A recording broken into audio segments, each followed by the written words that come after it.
Hello, good morning students. Welcome BBSM 5, Sri Shivsha College of Commerce, Management and Computer Education, managed by Jain Citizen Education Society. Last આપણે જોયું હતું business એન્વાયરમેન્ટમાં economic and non economic environment first point, second point આપણે જોયો હતો in nature and importance of business environment. એમાં બે points જોયા હતા. થર્ડ પોઈન્ટમાં આપણે આગળ વધીએ.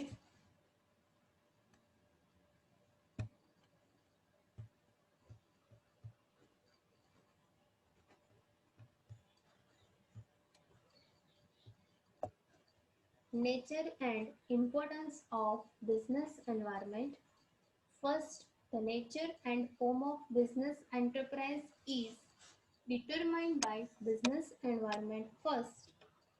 Second, આપ્યું છે create change in structure of economy. Third પોઈન્ટમાં જઈએ. Infrastructure facility for business enterprise goes up. Third પોઈન્ટમાં ડિટેલમાં જઈએ. બે પોઈન્ટ આપણે આગળ ડિસ્કસ કર્યા છે. Business environment is a combination of all type of economic activities. With the help of these activities, infrastructure facility are developed. Business environment છે કે બધી એક્ટિવિટીને, ઇકોનોમીની બધી એક્ટિવિટીને સાથે લઈને વર્ક કરે છે. બધી એક્ટિવિટીનું કોમ્બિનેશન છે. With the help of this activities, એ એક્ટિવિટીઝની મદદ દ્વારા ઇન્ફ્રાસ્ટ્રક્ચર ફેસિલિટી છે કે જે ડેવલપ થાય છે. ઇન્ફ્રાસ્ટ્રક્ચર ફેસિલિટી મીન્સ પાયાની જરૂરિયાતો. This activities help in establishment, management and development of business enterprise. આ એવી એક્ટિવિટી છે કે જેની મદદથી this activities help in establishment, સારી રીતે તમે સ્થાપના કરી શકો છો, મેનેજમેન્ટ કરી શકો છો and development of business enterprise. અને બિઝનેસના એન્ટરપ્રાઇઝનું ડેવલપમેન્ટ પણ પોસિબલ થઈ શકે છે. ઊંચા લેવલ સુધી તમે બિઝનેસને લઈ જઈ શકો છો. Reforms in rods, transportation, telecommunication, irrigation, energy and banking service is highly promoting and encouraging for the growth of business enterprise. Business એન્ટરપ્રાઇઝના ડેવલપમેન્ટ માટે, એના વિકાસ માટે રોડ્સ કે જેની સારી એવી ફેસિલિટી હોવી જોઈએ, ટ્રાન્સપોર્ટેશન કે એક જગ્યાએથી બીજી જગ્યાએ તમે ગુડ્સ છે કે રો મટીરિયલ છે એ ઇઝીલી ટ્રાન્સપોર્ટ કરી શકો. ટેલિકોમ્યુનિકેશન, કોમ્યુનિકેશન માટેની સિસ્ટમ સારી હોવી જોઈએ. ઇરિગેશન મીન્સ સિંચાઈ. એનર્જી એટલે તમારે ઇલેક્ટ્રિસિટી પણ સારી હોવી જોઈએ. Banking service is highly promoting and encouraging. Banking service છે કે જે હાઈલી પ્રમોટ કરે છે અને ઇન્કરેજમેન્ટ કરે છે. બેન્કિંગ સર્વિસમાં આવે છે કે જે તમે સારી રીતે કેશ ને ચેક દ્વારા પેમેન્ટ કરી શકો છો, કે જેની હિસાબે બિઝનેસની એક્ટિવિટીઝ છે, એન્ટરપ્રાઇઝ છે એ ગોઝઅપ થઈ શકે છે.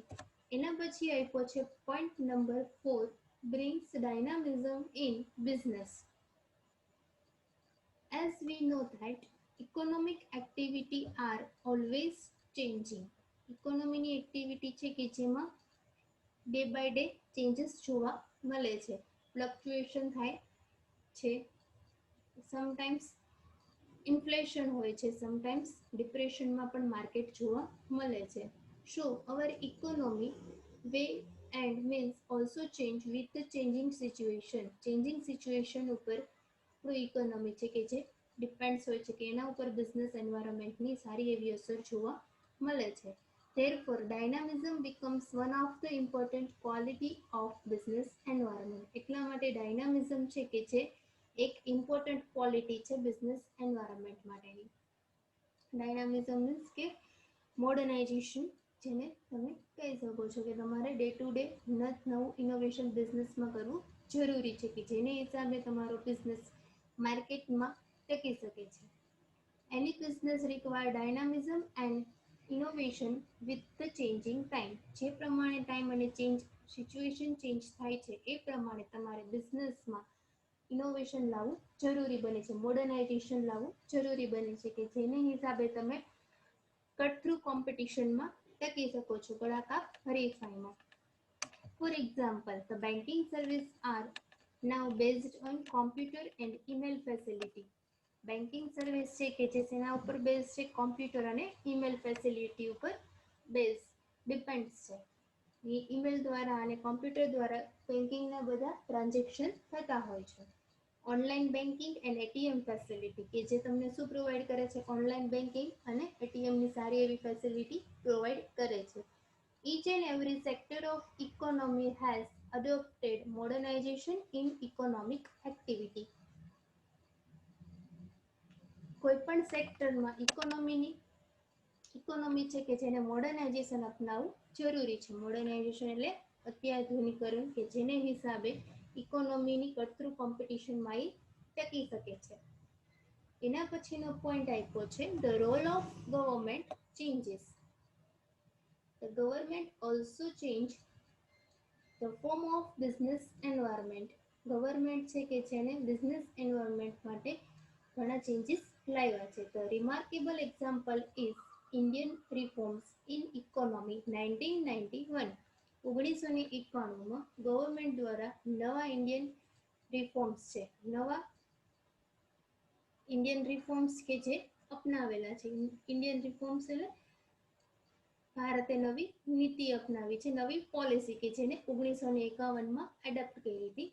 Under this policy liberalization, privatization and globalization took place in our economy and we gave economic changes for future development. આપણે એમાં 3 વૈશ્વિક સુધારા આપણે એક્સેપ્ટ કર્યા છે કે જેમાં છે લિબરલાઇઝેશન, ઉદારીકરણ, પ્રાઇવેટાઇઝેશન, ખાનગીકરણ એન્ડ ગ્લોબલાઇઝેશન, વૈશ્વિકીકરણ.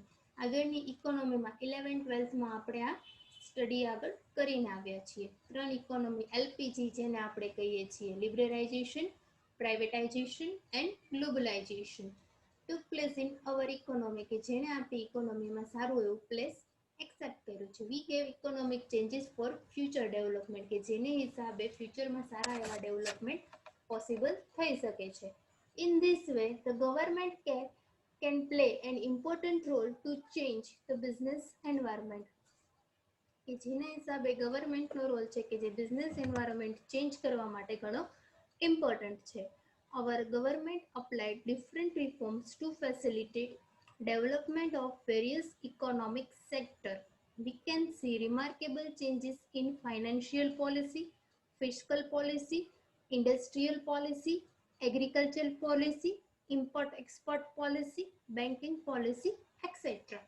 ગવર્મેન્ટ છે કે જેને અલગ અલગ રિફોર્મ્સ જ્યારે અપનાવ્યા, 3 રિફોર્મ્સ જ્યારે ગવર્મેન્ટ દ્વારા એપ્લાય કરવામાં આવ્યા ત્યારે facility development of various economic sector કે જેની હિસાબે એલપીજીને કારણે ઘણા એવા ઇકોનોમિકના સેક્ટર છે કે જેનું નોંધપાત્ર પ્રમાણમાં ચેન્જીસ જોવા મળે છે. ફાઇનાન્શિયલ પોલિસી ચેન્જ થાય છે, ફિસ્કલ પોલિસી ચેન્જ થઈ છે કે જેમાં નોંધપાત્ર ચેન્જીસ જોવા મળે છે. Industrial policy, financial policy, fiscal policy, agriculture કૃષિ ક્ષેત્રે, ઇમ્પોર્ટ એક્સપોર્ટ આયાત નિકાસ, બેન્કિંગ પોલિસી કે જેમાં નોંધપાત્ર ચેન્જીસ જોવા મળ્યા છે. જ્યારથી 1991માં ઇન્ડિયન ગવર્મેન્ટ દ્વારા નવા રિફોર્મ્સ જ્યારે અપનાવવામાં આવ્યા કે જે છે એ લિબરલાઇઝેશન, પ્રાઇવેટાઇઝેશન એન્ડ ગ્લોબલાઇઝેશન કે જેનું નામ શોર્ટમાં કહેવાય છે LPG. Now different type of loan have become available for house purchasing. જેને માટે હાઉસ પરચેસ કરવા માટે ડિફરન્ટ ટાઈપની લોન છે કે જે હવે ઇઝીલી અવેલેબલ થઈ શકે છે. Vehicle purchasing and other durable commodities કે બીજી કોઈ પણ લોન માટે અથવા વેહિકલ પરચેસ કરવા માટે તમને અલગ અલગ પ્રકારની લોન કે જે ઇઝીલી પોસિબલ થઈ શકે છે. In this way government has play positive role in the economy development of the country. કન્ટ્રીના ડેવલપમેન્ટ માટે, દેશના વિકાસ માટે ઇન્ડિયન ગવર્મેન્ટ દ્વારા પોઝિટિવ રોલ પ્લે કરવામાં આવ્યો છે કે જે ઇકોનોમીના રિફોર્મ્સ માટે જરૂરી છે. 5 પોઈન્ટ આપ્યા છે. Nature and importance of business એન્વાયરમેન્ટમાં ફર્સ્ટ છે the nature and form of business enterprise is determined by business environment. Second, create changes in structure of economy. Third, infrastructure facility for business enterprise goes up. Fourth, bring dynamism in business. The fifth, role of the government changes. અહીંયા chapter આપણું complete થાય છે. First unit છે કે જેનું નામ હતું an introduction to business environment. એમાં બધા પોઈન્ટ ઇન્ક્લુડ થઈ ગયા છે. ટોટલી જેટલા તમારા સિલેબસમાં જે પૂછાય છે એ બધા પોઈન્ટ્સ આપણે ઇન્ક્લુડ કરીને ફર્સ્ટ યુનિટ અહીંયા કમ્પ્લીટ થાય છે. નેક્સ્ટ યુનિટ આપ્યું છે આપણું એલપીજી કે જે આપણે ડિટેલમાં હવે ભણવાનું છે. Liberalization, privatization and globalization. Second unit આપ્યું છે એલપીજી જે આપણે હવે નેક્સ્ટ સેશનમાં સ્ટાર્ટ કરીશું. Thank you very much.